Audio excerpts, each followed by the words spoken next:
2024 election. Yeah. And he has come out to tell the people of Ghana that, yes, I was the one who did A, B, C. I realized C, D. This time around, I'm coming all out to make sure that I put things in place. Yeah. And I always say that he has learned his lesson. Because if you've not learned your lesson, you wouldn't like to come back again and repeat the same mistake you repeated earlier before.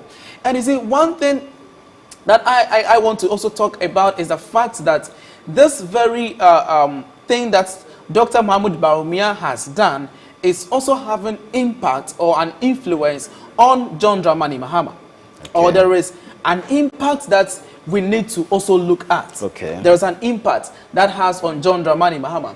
And the impact for the one is pressure to transition smoothly. Yeah. Yes, because is there pressure though? I mentioned one point earlier that in campaign messages, we heard from that is the ruling party, some of them making a lot of agitations or alleging that they are not going to hand over power smoothly. Yeah. But seeing the person who is the front runner, the person who is really ahead of the game, how to say that, oh, looking at how things are going, looking at how the elections are trooping in, I have accepted and I have, so please give. They'll tell you that there's going to be smooth transition of power. Okay. Yeah, because I mean, he actually pledged that. Yes, so because he's already in power and he's a vice. Yeah. So there's going to be a smooth transition of what? Of power to the next government. That is true. And this one, Renoff, is going to build what we call unity and togetherness. Okay. There's going to be a form of unity and togetherness in Dr. Mahmoud Bawumia and John Dramani Mahama. Okay. There's going to be a form of unifying. If people, if you don't see that, there's going to be that kind of unifying. Yeah. Though we don't know the main perception surrounding his form of coming out to officially say that I've thrown in the towel and give it to my opponent. But when you watch it from afar, there's going to be a kind of unifying, there's going to be a kind of unity, there's going to be a kind of teamwork. And you see, President Mahama promised something that in his tenure of office, he's going to do what we call all-inclusiveness. I was about to ask that. Do you think, looking at the government structure that we are actually practicing, I mean, that winner takes all is possible to eradicate? Oh yes, I believe it's really possible to eradicate, because when you look at the political or the campaigning of John Dramani Mahama, he believed in let's go to the people and ask them what they want. So I remember even when it comes to clock sack, they had a meeting with some parts of the governance department who handles the governance of Newport NDC. They had a meeting with them to find out what they need so that they put in the manifesto. I remember collaboration. I remember the NPP also doing the same thing. Of course, in manifesto drafting. Yes, I remember Mahama coming out to give his governance speech even at the Nat Hall or the Nat Hall some time ago. So they actually involve all the stakeholders in their manifesto drafting. So when I look at that process, I realized, oh, okay, meaning that when they come into power, they are going to do exactly as they've said. All inclusive is going to be something that they are going to work with. And I must say that the current government or the ruling party, they shouldn't actually fear even earlier statements made by John Dramani Mahama that he's going to make sure anybody who has taken state assets is going to be handled and also pay whatever he has actually taken. That shouldn't be because you will try to hide things. Ghana is the only thing we have. So even if you know you've done something bad, as I said, let us learn from Dr. Mahmoud Bawumia. He came out publicly to realize that the game is so tough for him. So he came to throw in the towel. So we want to see other members of parliament, other officials of government who one way or the other accepted that, oh, I did this, I didn't do it well. So please do this and do that, so that in the coming years we wouldn't hear that a president came and he started hunting A, B, or C, or D. I believe, yes, we want that kind of unity, we want that kind of togetherness also to be there. Okay, so briefly, I've seen a tweet by the former president John Dramani Mahama, former president John Dramani Mahama, and then in the tweet he says, "I have this morning received a congratulatory call from my brother Dr. Mahamudu Bawumia, following my emphatic victory in Saturday's elections. Thank you, Ghana." This is actually coming from the former President John Dramani Mahama, following the concession President or Dr. Bawumia actually gave earlier this concession speech he gave this morning. He said he has, according to President Mahama, on his Twitter account, he said, I have this morning received a congratulatory call from my brother, Dr. Bawumia, following my emphatic victory in Saturday's election. Thank you, Ghana. What does this mean to our democracy? So, as I mentioned earlier, unity and togetherness. That president, the current vice president, have called to, concede, yes, and then congratulated him. I think our democracy has grown and is growing so fast. It has. Is it right off? It has. And sometimes those up there, yes, they are really together and united than the supporters.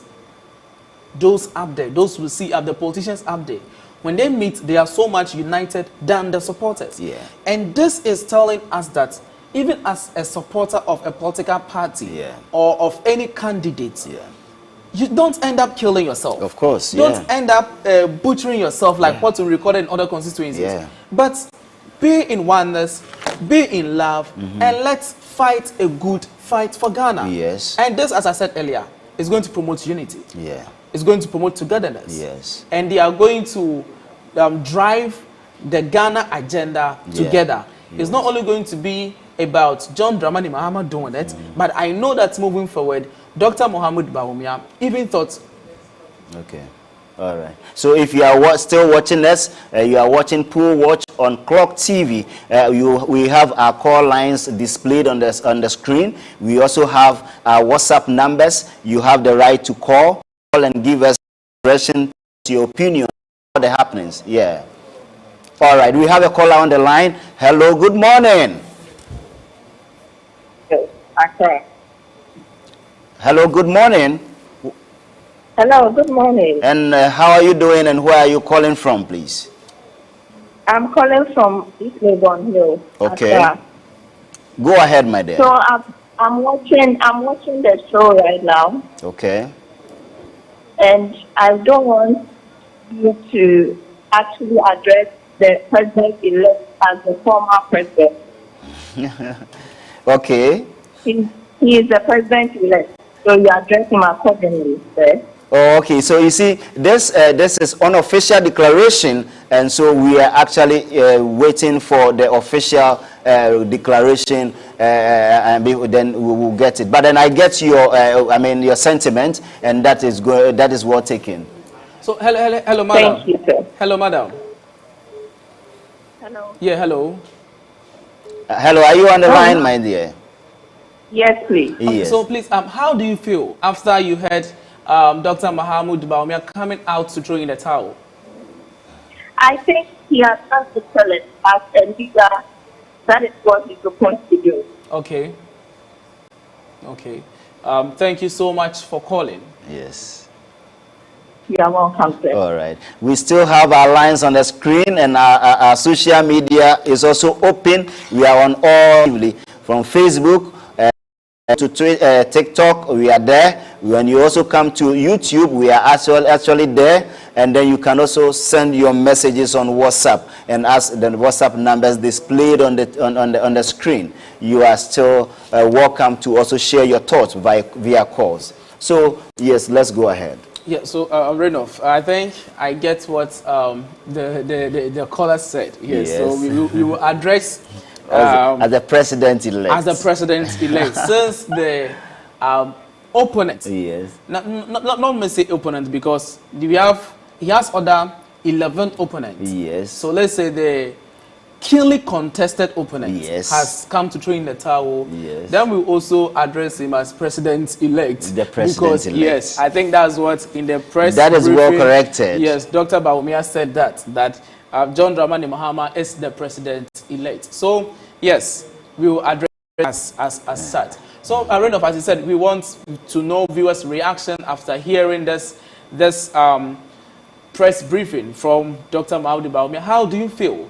And do you think Ghana is really growing in our democracy? Yeah. And if so, how do you feel?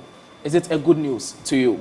But enough, let's still have a talk on this. Yeah. I think moving forward, we will give viewers the parliamentary seats occupied by the NDC and the MPP moving forward. That will be in our next discussion. But I'm currently, it's all about the Vice President Mahmoud Bawumia coming out openly to throw in the towel to his rival or his opponent. But you see, in the northern part, in history, I got to understand that Dr. Mahmoud Bawumia's father and President-elect John Dramani Mahama's father were actually, they know themselves. They were, let's say, friends. So they know themselves in the northern part, even before meeting in this political landscape. And in history, make us understand that a point in time came when John Dramani Mahama's father wanted to take a particular political leadership role. Yes. But the voting pattern, I think it was 1818. And it's left with only one person who was supposed to vote, and the person voted for the other person. Which didn't give President-elect John Dramani Mahama father opportunity to take up that very leadership role. And notwithstanding, we know of Dr. Bawumia's father, who was also so much impactful in the northern part. So you could see that transition has actually been in their children. And they are also doing exactly as we see. Wow. So this is one of the reasons why it is good to tune into Clock TV, and we are still on Poll Watch, giving you insightful comments, and we are giving you insightful analysis on for you to enjoy and know what is happening during this election period. So we are still talking about our election 2024, and I mean there are some people who have they actually lost their seat. That is. Okay, who won? I learned Afinyo Markins has won the seat. He won the seat for NPP. I mean, so Honorable Afinyo Markins also won the seat for NPP. But surprisingly, he has won the seat. Yes, coming. I think they will resume to Parliament on 16th of December. Yes. Then he will still be a majority leader. I think that issue is now to be addressed in Parliament. Oh no! Okay. It was Supreme Court's ruling that he is now majority leader, but it has not gotten to Parliament for the Speaker of Parliament to actually come out with his ruling. Also, for Parliament, let me even come here. Per the Constitution, as I've always said, Parliament enacts law, and then the judiciary interprets. And so when it comes to business, that is why the Supreme Court have given its ruling. So it is a directive. So it is the judiciary. It is the legislature, which is the Parliament or the Speaker of Parliament, to only make pronouncement on the judgment of Parliament. Okay, so that is one school of thought. Although other school of thoughts believe that even though the Chief Justice have come out with his pronouncement or his court ruling on this very matter by interpreting that very act or that very clause in the Constitution. But when you take a critical read or look at what came out from Supreme Court, it's never directed the Speaker of Parliament to actually abide by what Supreme Court is saying. It only gave the interpretation of that very act or that very clause in the Constitution. Yes. So we are hoping to see what happened in Parliament on 16th of December. But even after that, after 6th of December, looking at the trend and looking at what is happening, For NDC now, is going to be... those who are still MPs are still MPs. Oh, yes, yes. I don't so defeat there will the be transition after the 7th January, yeah, where so the new my speaker point, is sworn in. My point office. is, at the end of the day, after they meet for this short time, and assuming Honorable Afayoma can enjoy his majority leadership role, after 7 January 2020, that's like the majority leadership role is now off from him, and it goes back to a different person from the majority side. Per the provisional results we are having, if nothing changes, then NDC is going to be the majority in Parliament. That is in the 9th Parliament, coming 7th January 2025. Yes, so there's this school of thought that NPP was so much hit in this election due to the instability of their various constituency elections that they had in terms of the internal primaries, where it is alleged that a lot of parliamentary candidates, the people who actually won the seat, were actually people who were favored by the system or the power that be, of which people were not given the right and then opportunity to express themselves in terms of their candidates, their polling, their constituents, in terms of the party membership, which they had in their various constituencies and in their books in terms of the electoral college. There is a school of thought that there were a lot of hitches, a lot of opposition in terms of the system, in terms of the presidency pushed certain people and the party pushed certain candidates on the neck of the members in the constituency, and of which it actually brought a lot of a lot of noise and agitations, a lot of fight in the party fight and all that. Could that be one of the reasons for this massive loss in all the 16 regions? Yes, it is.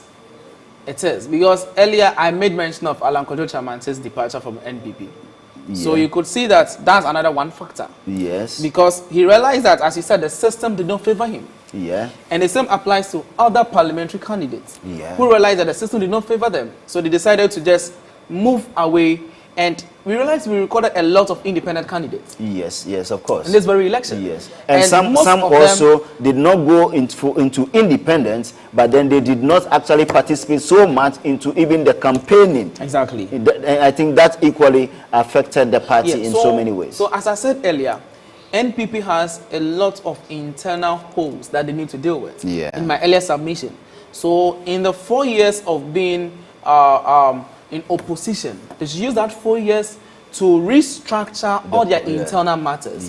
If not, coming again in 2028, it's going to be a very big blow for them. They should deal with all these issues. They should make sure that all their internal hitches are being solved, and they are whole as New Patriotic Party as we've known over the years. That is the only thing I would like to say. But I'm trying to see if I can get some of the provisional results from some of the constituencies, so we give to viewers. But for that's only what I want to say for now. And do you also think that Dr. Bawumia, being the candidate now, is likely to also still hold the flag bearership position in the next 2028 election, or the possibility of the party electing another person into to lead the party is possible, looking at the vote accrued so far that we have seen, and the massive loss of parliamentarians in parliament, and also probably the reduction. You can see there's almost the difference that the provisional results. It's almost 1.2 million votes that is accrued by the NDC. Candidate. Do you think this is a kind of a reason for the party to look for a new candidate, or they should maintain Dr. Bawumia possibly? Okay, so I wouldn't say they should look for a new candidate. I still stand what I said earlier, that they should solve their internal matters. They should make sure that holes that have been created in NPP has been sealed up.